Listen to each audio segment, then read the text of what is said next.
dug deep, girl. We saw some behind-the-scenes footage. We have a little hoedown. All right, well, movies. We all love our movies, don't we? We have our favorites. Most of my favorites are comedies from the 80s, actually. Coming to America, Uncle Buck, Planes, Trains, and Automobiles. I have fond memories of watching those films with my husband and my kids when they were little. I'm sure you all have your favorite movies too. You can name a few of them. Any Lord of the Rings fans? Yeah. Romantic comedies? Yeah. Spider-Man? Yeah. Casablanca? Saving Private Ryan? Yeah.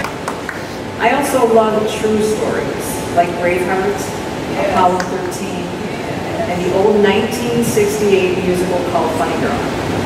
It was about the life of Fanny Brice, a famous comedian and entertainer of the early 1900s. It was one of the first movies that I saw with my mom, and it had a huge impact on me.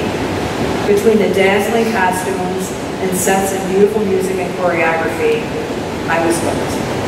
It opened my eyes to the alluring and creative world of film. Another one of my favorite movies and more current is the film Saving Mr. Banks. Has anyone seen that? It's a great movie. It's the true story of P.L. Travers and her relationship with Walt Disney, who was seeking to adapt her Mary Poppins books for the big screen, which, by the way, took 2 decades. Movie making is grueling. It takes a very long time. But in my favorite scene of the movie, Disney is trying his best to encourage P.L. Travers to finally agree to allow him to produce her book into a feature film. But for very personal reasons, as you see in the story, or in the movie, she was quite hesitant. But Disney, in his brilliance, saw the impact that that special story would have for generations to come. And during one of their meetings, he finally convinced Miss Travers when he pleaded with her by saying, and I quote, "We're storytellers. We bring hope to the world." When I heard that line in the movie, I cried and cheered out loud. Because that truth has resonated with me for over 30 years. It's true. When filmmakers flavor their story with goodness, especially the goodness that comes from the life-preserving salt of Jesus Christ, we do bring hope to the world and counter the decay of the ungodly messages that are being fed into our culture daily. And as an actress and follower of Jesus Christ, that is exactly what I want to do, to impact and inspire audiences with stories of hope, second chances, healing, and forgiveness through Jesus Christ's death and resurrection. But as much as that opportunity to be an actress is exactly what I love and desire to do, up until 30 years ago, it was exactly what I believed I could never do. Ever since I was a little girl, I was drawn to performing. Whether it was participating in a dance or a tumbling show at our local park, or putting on a little play with friends, or attempting to perform House of the Rising Sun on the ukulele my big brother Bob bought me, or, as my sister Sue reminds me, that I would perform by watching myself cry in the reflection of our stainless steel refrigerator door handle. I mean, doesn't every child do that? But one memory that stands out the most is when I would get very excited about participating in show and tell. Now, generally, the students who participate had something special that they wanted to show, but not me. My family would tease me that I didn't care what it was that I was showing. I was just thrilled to be up in front of class showing anything and loving every minute of it. Yeah, I think that was a dead giveaway that I wanted to be an actress. But it wasn't until my late 20s that I ever seriously shared that desire with anyone. Why? Because I thought that's only a little girl dream, right? Not something that I could actually pursue or even try. Well, my story is a testimony that we indeed serve a living God, and that I am living proof that He knows the desire of our hearts. After all, He is the one who created me with that desire, and He is the one that gave this little girl her dream. 40 years ago, while attending barber school, yes, I'm a licensed barber, and I still do it to this day, I made the decision to follow Jesus Christ as my personal Savior. I knew I was a sinner in need of forgiveness, and I believe what the Bible said that I can never be right with God on my own, just depending on myself and my good works. I needed God to provide the way, which He did, and I trusted that Jesus died for me personally as a sacrifice for my sins, and rose again to conquer death and give me eternal life, but also to give me a chance to a purpose-filled life, a second chance to a purpose-filled life. So here I was, a born-again Christian in my early 20s, seeking an alternative to the bars on Rush Street in Chicago. We're talking the early 1980s. Let me tell you, there were not a lot of choices back then. But praise the Lord, there was one Christian theater and coffee house called Nightlight. After attending a show or two at Nightlight, I decided to volunteer, just as a hostess. It was truly a great opportunity to meet new friends and fellowship with young believers that love Jesus. I thought, how cool. Real actors, they love Jesus too. What a fantastic combo, I thought. But it was not fulfilling the secret performer that was in me, and I was too shy to share the desire with anyone still. I thought I would sound foolish. I just believed that I was that consummate outsider looking in, never considering that acting could be for me. Until Maggie came along, one of the actresses at Nightlight, and my best friend to this day. One day during one of our conversations, I opened up to her about my desire to act. And without batting an eye, a matter of fact, she said, well, why can't you be an actress too? Of course you can pursue acting. Wait, what? I can pursue acting too? That was the very first time I heard those words. Until then, I never seriously shared my dream with anyone. But this time I decided to share my dream with Maggie. And because I did, God was able to propel me forward into my calling. Those simple words of affirmation and encouragement changed my life forever. The power of encouragement cannot be stressed enough. Words have power to change our lives. So I chose to listen to her encouraging words, and she and I embarked on a year-long improv program through the Second City's Original Training Center. Excuse me. Water, not coffee. My friend Maggie and I both felt this strong calling to be a light in the darkness in the entertainment industry. We spurred each other on to stay strong in our faith and be a witness of the love of Jesus where and when we could. And by God's grace, relationships opened up with 2 students in that year-long program. And they both got saved and are still walking with the Lord to this day. We're still in touch with them, and it's so cool. After completing that improv program, we began doing skits at church and co-founded a clean comedy improv troupe called Mission Improbable. And we performed those skits and improv for about 8 years at different locations around Chicagoland. Although my acting career began with improv, I also had a passion for filmmaking, especially the work that goes on behind the scenes. It was fascinating to me then, and it's still fascinating to me now. But the messages coming from TV and film, influencing the culture in my family in ever-increasing in anti-Christian ways, was not fascinating to me. It deeply grieved me. I had such a deep longing to see this medium used in a positive way and for the glory of God, but never dreamed that I would actually have a part in it. So I began to do extra work in films, and from there the Lord graciously began to open up doors for me. My first big opportunity was being cast as Emma Thompson's stand-in in the film Stranger Than Fiction. Ironically, Emma plays the author Mary Poppins in the movie Saving Mr. Banks, so I thought that was kind of cool. Not only was I a stand-in for an Academy Award-winning actress, but I also got to meet and be on set with Dustin Hoffman, Will Ferrell, Queen Latifah. That rare opportunity from the Lord, that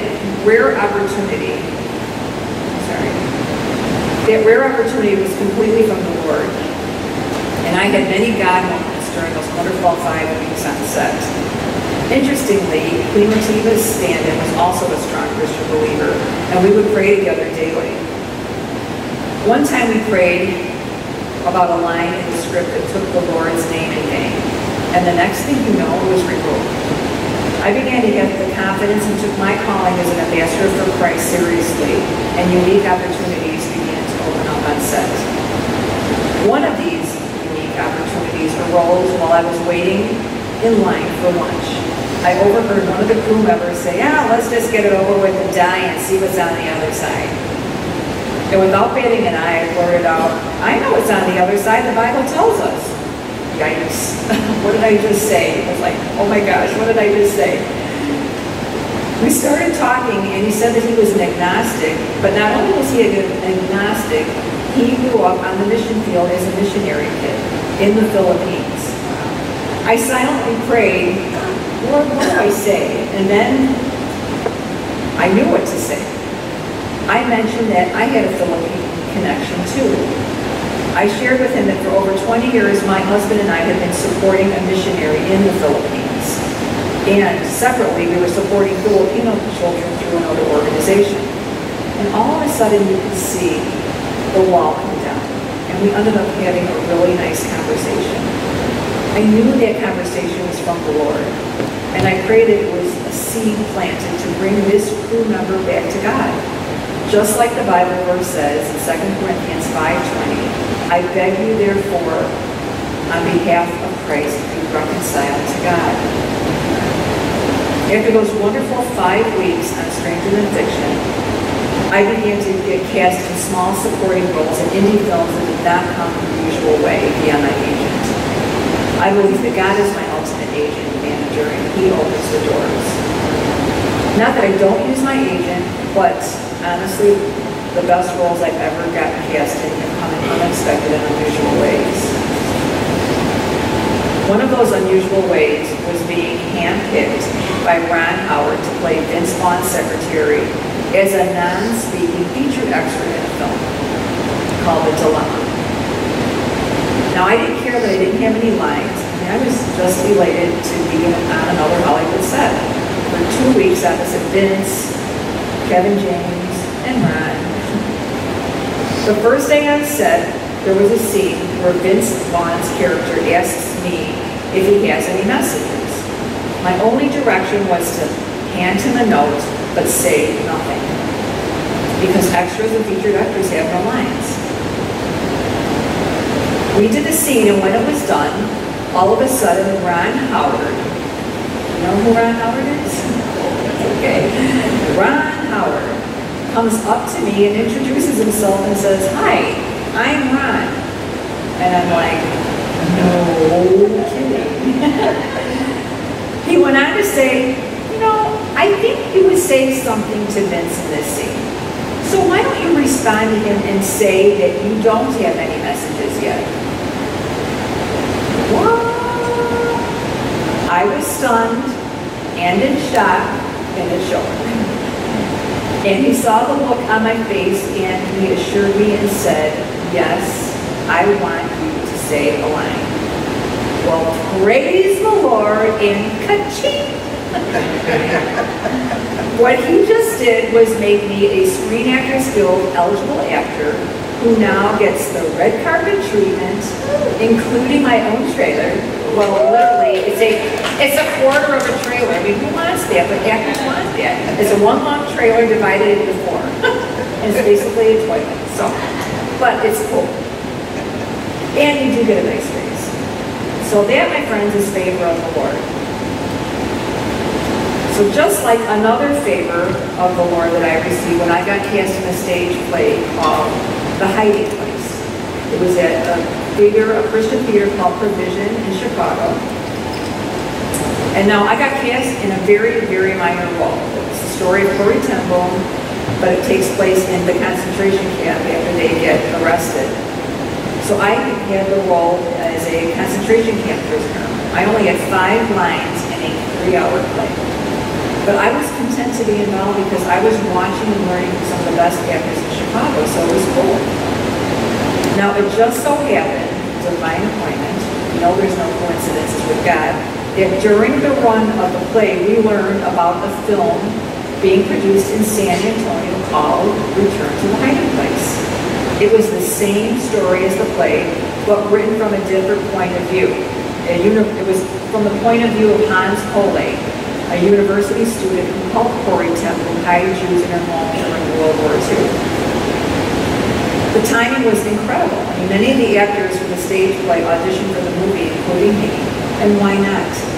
We were already immersed in the story for the past 3 months and even had Dutch dialect training.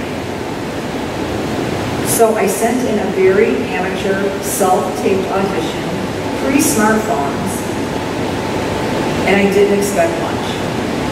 I would have been very happy to just play a statue in the corner just to be involved in this film. Oh, ye of little faith. At least 1 month had passed, and I assumed I wasn't cast. Then one day after work, I received a call, offering me the role of Corrie ten Boom, one of the leads in the film. I actually thought that it must have been a mistake. It sounded so dumbfounded that the producer teased me about it to this day. She was wondering if I was going to take the role. I don't remember being that dumbfounded, but she assures me that I was. It was a miraculous casting. Only God, who is so good. He knew the desire of my heart and how I wanted to serve him as an actress. And then he lavishes me not only with a leading role in a major film, but cast me as this well-known Christian giant of faith. It was the perfect role. God's desire for me was bigger than any dream this little girl could dream. So off to the Netherlands I go, traveling with my brother Bob and Georgia, who were accompanying me. It was a thrilling time in my life. Although we shot most of the scenes on a soundstage in Michigan, there were scenes that the director obviously wanted to shoot in Corrie ten Boom's actual home, which is now a museum in the Netherlands. And we had the honor of being the first film crew allowed to shoot there. So here I am, just me from Chicago shooting a film in Haarlem, Netherlands, acting opposite renowned actor John Rhys Davies from Lord of the Rings, which I'm sure nobody has ever heard of. He plays Gimli the Dwarf and Sala in Raiders of the Lost Ark. By the way, he's not a dwarf. In real life, he's more like a giant, about 6'1". He's a very kind and funny man and would recite Shakespeare at any given moment. We had some great conversations, and like any other human being, he has needs that I told him I would pray for.